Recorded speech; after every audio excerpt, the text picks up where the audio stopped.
Lifeaudio.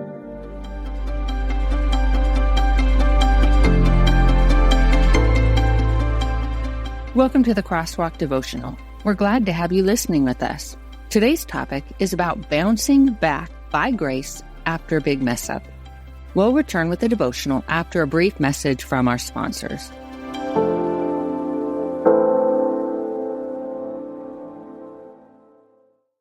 For some of us, personal finances aren't just personal.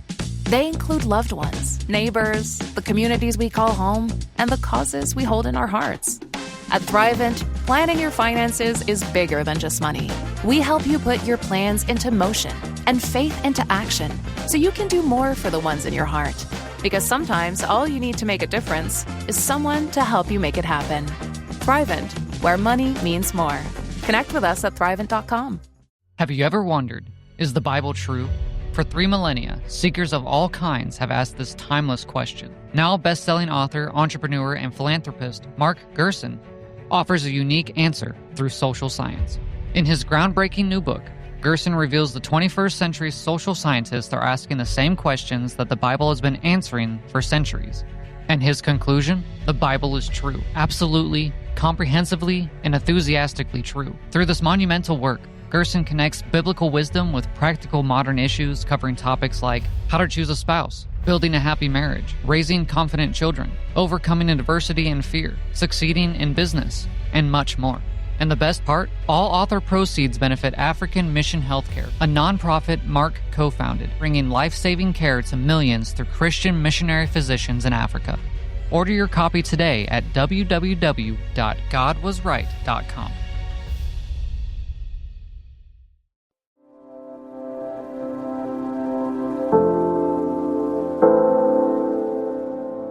Starting over after a spiritual fail, written and read by Jennifer Slattery. So Abram went up from Egypt to the Negev with his wife and everything he had, and Lot went with him. Abram had become very wealthy in livestock and in silver and gold.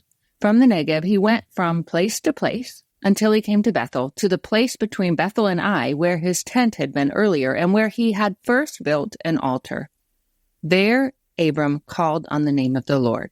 Genesis 13, verses 1 through 4.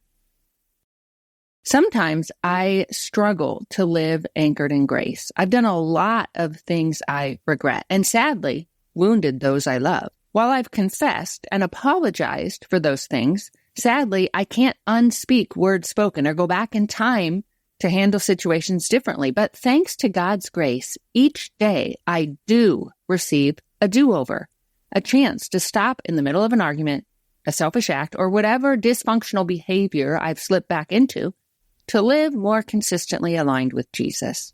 When I'm battling fear of failure or shame related to my past, I'm encouraged by biblical accounts of godly men and women who messed up big time, but then turned around, got back on track, and began again. Abraham, called Abram in today's passage, the patriarch of our faith, messed up big time. When we first meet him in Genesis 11 and 12, he obediently leaves his pagan homeland in Ur, taking his wife and nephew with him to embark on a journey to an unknown land. As a woman who's followed her husband from one state to another and who, at times, was a reluctant and on occasion anxious and tearful participant, I can't help but wonder what his wife felt or thought regarding this major life transition. She left her home, her biological family, her neighbors and friends, and whatever sense of security those support systems provided. Did she even have a say in the matter? Based on the culture in which she lived, I suspect she might not have. While Scripture doesn't tell us how long she and her husband had been married at this point, the depth or strength of their relationship, or how safe she felt in it, it does record an instance that must have shattered any trust they'd built. To paraphrase, when he and Sarai, later called Sarah, arrived in Canaan, they hit 2 significant challenges. First, other people occupied the land. And second, they soon found themselves in a famine, which would have been life-threatening. Then, instead of seeking God's guidance regarding how to navigate this crisis, Abraham decided to head with his clan to Egypt. In Genesis chapter 12, verses 11 to 13, we read, As he was about to enter Egypt, he said to his wife Sarai, I know what a beautiful woman you are. When the Egyptians see you, they will say, this is his wife. Then they will kill me, but will let you live.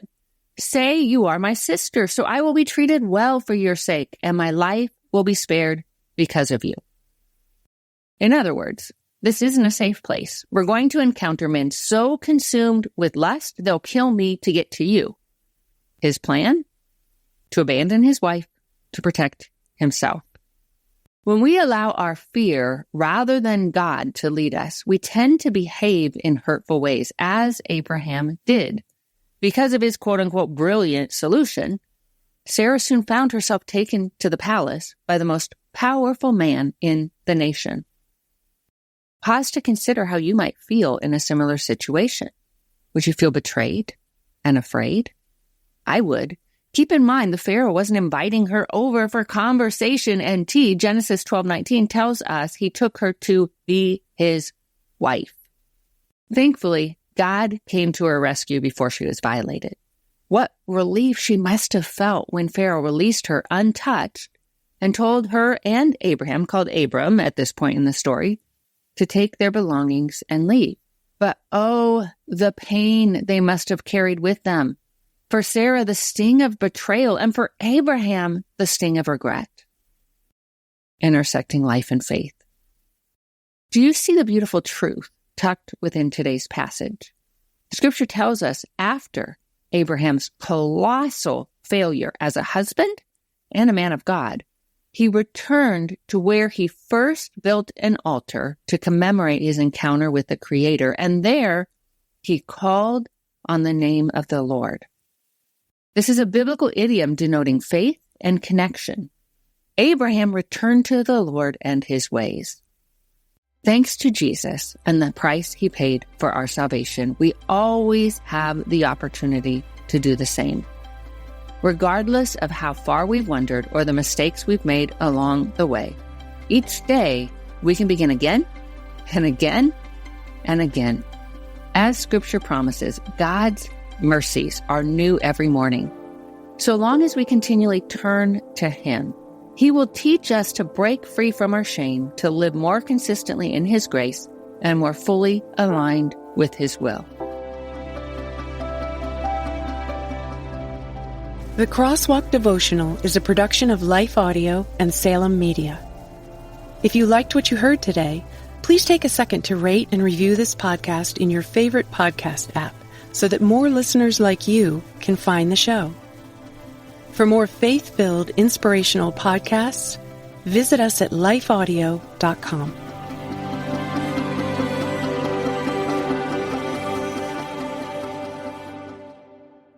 In a recent survey, parents reported that 52% of homeschooled children need learning accommodations. These parents need practical advice, encouragement, and hope to fuel their homeschooling efforts. The Empowering Homeschool Conversations podcast is where parents gain wisdom on how to teach unique learners successfully at home, like Laura, who recently told us, I needed this episode. I don't need a fancy curriculum or need to be a special ed teacher to teach my son. You have given me hope. To listen now, go to Lifeaudio or search Empowering Homeschool Conversations on your favorite podcast app.